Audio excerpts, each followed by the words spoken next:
بسم اللہ الرحمن الرحیم۔ عزیز طلباء السلام علیکم ورحمۃ اللہ وبرکاتہ۔ عزیز طلباء، آپ حضرات سے امید ہے کہ آپ حضرات کے مزاج درست ہی ہوں گے۔ اللہ آپ سب کو صحت و سلامتی کے ساتھ رکھے۔ آپ جانتے ہیں طلباء کہ ہم نامدہ مالی پڑھ رہے تھے۔ یہ ہمارا سبق اردو کی 10ویں کتاب کا سبق نمبر 16 ہے، اور اس کا بھائی بچوں ہم نے مشق آدھی کی تھی اور آدھی ہماری مشق باقی ہے۔ اس سے پہلے ہم نے سبق کو پڑھا، بلند خوانی کی، پھر اس کے الفاظ معانی ہم نے سیکھے، پھر اس کے بعد ہم نے اس کا خلاصہ، پیراگراف کی تشریح، پھر مشق ہم کر رہے تھے۔ تو آدھی مشق ہم نے کی تھی اور سوال نمبر 4 کر لیا تھا ہم نے، اور اس کے بعد ہمارا سوال نمبر 5 یہ تھا ہی 4 یہ تھا ہی خلاصے کا، اور خلاصہ چونکہ ہم الگ سے کر لیتے ہیں، اس لیے بچوں اس سوال کے بارے میں ہم نے یہ کہا تھا کہ یہ ہم نے پہلے کر لیا ہوا ہے، اور آپ سے امید ہے کہ انشاءاللہ آپ نے اسے یاد بھی کر لیا ہوگا۔ سوال نمبر 5 ہے کہ نامدہ مالی کی زندگی سے ہمیں کیا سبق ملتا ہے، مفصل لکھیں۔ لو بھی بچوں، یہ اتنا مفصل تو ہم نہیں لکھ سکتے کہ پورا مضمون بن جائے، البتہ ہم اس کو کم از کم اتنا ضرور لکھیں گے کہ آپ کا 1-2 نمبر کا سوال اگر آئے تو وہ آپ لکھ سکو۔ تو آپ کہو گے کہ نامدہ مالی کی زندگی سے ہمیں 2 سبق تو خیر کئی ملتے ہیں، لیکن 2 زیادہ اہم ہیں۔ نمبر 1 تو یہ کہ آدمی جو بھی کام کرے وہ اپنی دیانتداری کے ساتھ کرے، جو بھی کام کرے وہ دیانتداری کے ساتھ کرے، اور کام کو کام سمجھ کر کرے، کیونکہ اگر کام کو کام سمجھ کر نہیں کرتا بلکہ کوئی اور غرض ہے کہ اس کا کوئی بڑا خوش ہو جائے گا یا اسے پیسے خوب مل جائیں گے، تو یہ لالچ ہوگی اور یہ مذموم صفت ہے۔ اور اگر یہ سمجھ کر کرے گا کہ اگر میں نہیں کروں گا تو کوئی ناراض ہو جائے گا، زبردستی گویا کہ کیا کروایا جا رہا ہے، تو پھر یہ کام نہیں ہوگا بلکہ بیگار ہوگی۔ ایک تو ہمیں یہ سبق ملتا ہے اس بات سے، اور دوسرا سبق ہمیں اس کے طرز عمل سے یہ ملتا ہے کہ انسان خواہ ذات کے اعتبار سے گھٹیا ہی کیوں نہ ہو، جیسے مذہب کے اعتبار سے بھی وہ ایک ہندو تھا، لیکن اس کے باوجود دیانتداری کے ساتھ اور فرض شناسی کے ساتھ اگر کوئی آدمی اپنی زندگی گزارتا ہے تو سارے لوگ ہی اس سے خوش ہوتے ہیں۔ سوال نمبر 6 ہے کہ درج ذیل الفاظ کے معنی لکھیے اور جملوں میں اس طرح استعمال کیجیے کہ تذکیر و تانیث واضح ہو جائے۔ لو بھائی بچوں، ہار، قلم، کان، اردو، کف، لگن، ٹھیک ہے بیٹا؟ اچھا، اس سوال کو ابھی چھوڑ دیں کیونکہ ذو معنی الفاظ بعد میں آ رہے ہیں، ہم ان کے ساتھ اسے کر لیں گے سوال نمبر 6 کو۔ سوال نمبر 7 ابھی کریں کہ درج ذیل محاورات اور الفاظ کو جملوں میں استعمال کیجیے۔ آفت ٹوٹ پڑنا، اوسان خطا، آفت ٹوٹ پڑنا، اچانک مصیبت آ جانا، اوسان خطا ہونا۔ اچھا، تو آفت ٹوٹ پڑنے کا جملہ کیا ہوگا بھائی بچوں؟ زید کے والد صاحب کا انتقال، اچانک انتقال، گویا اس پر ایک آفت ٹوٹ پڑنے سے کم نہ تھا۔ اوسان خطا ہونا بقول مصنف کے کہ امتحان کے دنوں میں میرے دوستوں کے اوسان خطا ہو جاتے ہیں اور دماغ مختل ہو جاتے ہیں۔ اچھا بھائی بچوں، اس کے علاوہ اچانک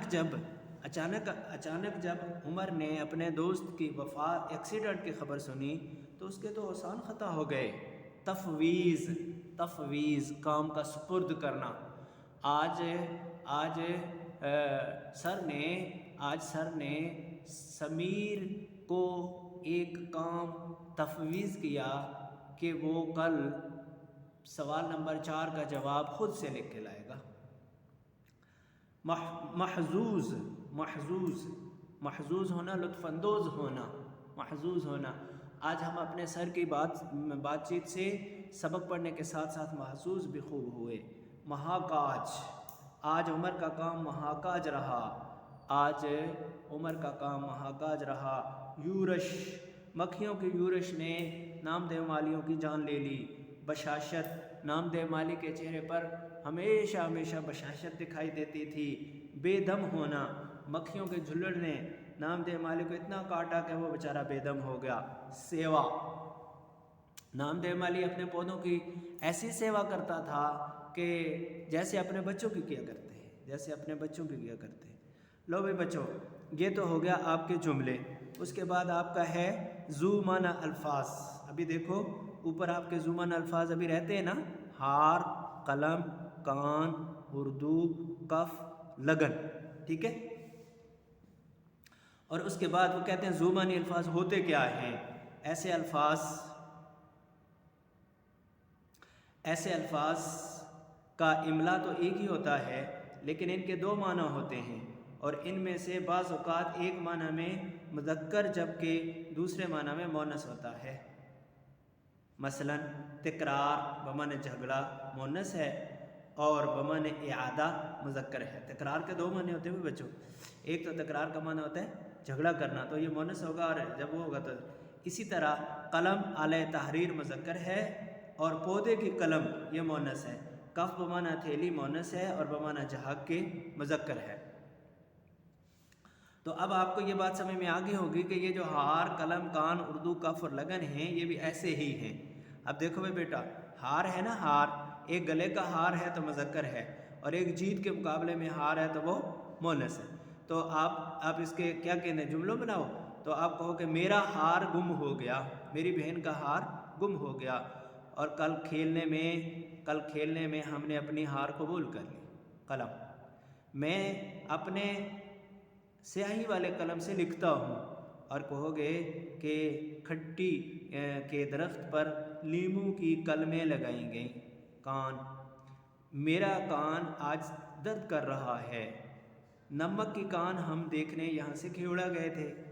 اردو کا بمعنی آتا ہے بیٹا ایک لشکر اور ایک زبان، تو اردو ہماری قومی زبان ہے، اور ایک یہ کہیں گے کہ فوجیوں کا ایک اردو جرار ہم نے دیکھا۔ کف، ہتھیلی اور جھاگ، یہ میری ہتھیلی آج بہت گرم ہے، میری کف آج بہت گرم ہے، اور پانی پر صرف کا کف چڑھ گیا، یہ مذکر ہے۔ لگن مشق کو بھی کہتے ہیں بچوں، اور لگن جو ہے وہ آدمی کا کسی کام میں خوب لگ جانا، اس کو بھی کہتے ہیں۔ تو یہ دونوں مؤنث ہیں ویسے نہ، بلکہ جب مشق ہوگا تو مؤنث ہے، اور جب آدمی کی مصروفیت ہوگی تو کبھی وہ مؤنث استعمال ہو جاتے ہیں اور کبھی مذکر، ٹھیک ہے۔ تو کیا کہیں گے، ایک لگن پانی کی بھر کر ماشکی لایا، اور یا یہ کہیں گے کہ میری فلاں کام میں میری لگن نے یہ ثابت کر دیا، بلکہ میری لگن نے مجھے دوسرے سب کچھ سے غافل کر دیا۔ اس کے بعد سوال نمبر 8 ہے کہ درج ذیل الفاظ کے متضاد لکھیں بھائی بچوں۔ مصنوعی قدرتی، توانا کمزور، تندرست بیمار، توقیر تذلیل، محبت نفرت، تریاق زہر، رہبر رہرو۔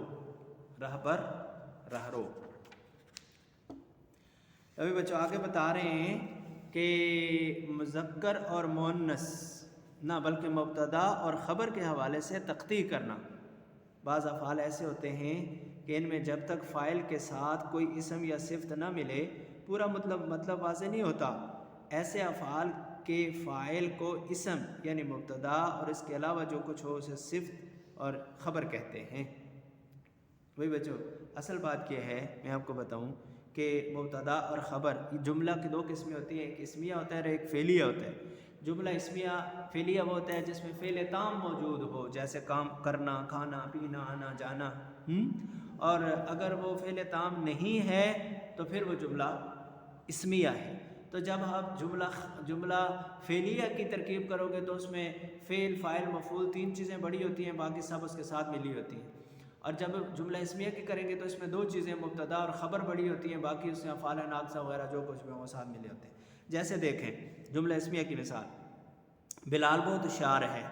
اب بلال مبتدا ہے اور بہت ہوشیار ہے اس کی خبر یہ ہے، حالانکہ فعل ناقصہ ہے، اور بہت ہوشیار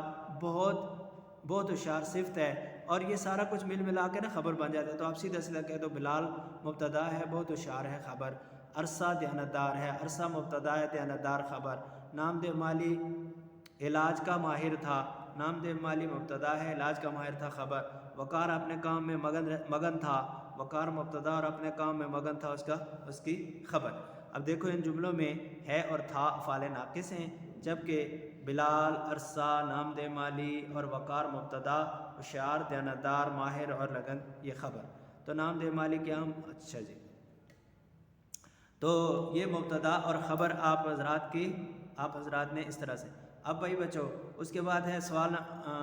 ہاں ایک بات یاد رکھیں بیٹا کہ جملہ فعلیہ اگر فعل ناقص والا فعل تام والا جملہ نہیں نا موجود تو پھر آپ یہ سمجھ لیں گے کہ یہ جملہ اسمیہ ہی ہے، پھر اس میں مبتدا اور خبر تلاش کرنے ہیں اور جو مسند الیہ ہوگا وہ مبتدا ہوگا، جو مسند ہوگا وہ خبر، اور اگر فعل ہو تو پھر فعل، فاعل اور مفعول تلاش کرنے ہیں. تو یہ جملے کی 2 ہی قسمیں ہوتی ہیں، اس انداز میں سے بیان کرنا چاہیے تھا. نام دے مالی کے اہم اور صاف ترتیب بار لکھیں. تو بھائی بیٹا یہ تقریباً خلاصہ ہی ہے، جو ہم نے خلاصہ لکھ لیا بالکل اسی کو تھوڑا سا نام دے مالی کے اوصاف کے نام سے آپ لکھ لیں تو یہ اس کے اوصاف بن جائیں گے. لو بھی بچوں یہ آج آپ کی مشق بھی مکمل ہو گئی. اب ہمارا لکھنے والا کام کیا ہے کہ سبق کا خلاصہ اور پیراگراف کی تشریح آپ نے لکھنی ہے اور باقی سب کچھ یاد کرنا ہے. اب آئندہ ویڈیو تک کے لیے اجازت. والسلام علیکم ورحمۃ اللہ وبرکاتہ.